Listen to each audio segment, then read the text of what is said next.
How to get gold notes on Instagram. Well, the Instagram has added a fun feature called Gold Notes in celebration of the 2024 Paris Olympics.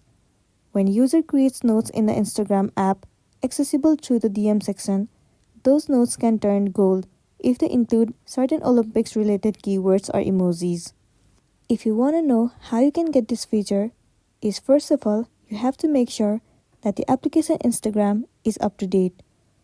Once you have the latest version of the app, open it.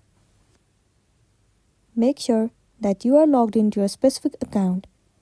Once you are in this page, head over to the inbox section at the top right corner of the screen and then click on your notes. So there are some criteria in order to enable this feature.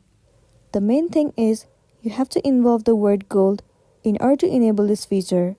So let me enter something like, I won a gold medal today.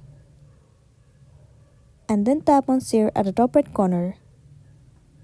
There you go, the gold theme feature has been enabled successfully. It's because the word gold is involved in the notes. But not only the word gold, you can also enter other keywords too.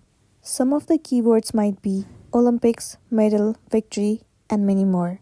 So try using these words and then the feature might be applied to you. And then you'll be good to go. So that's all for today, and this is simply how you can get gold notes on Instagram. Make sure to smash the like button and consider subscribing if you found this video helpful. We'll see you in the next one.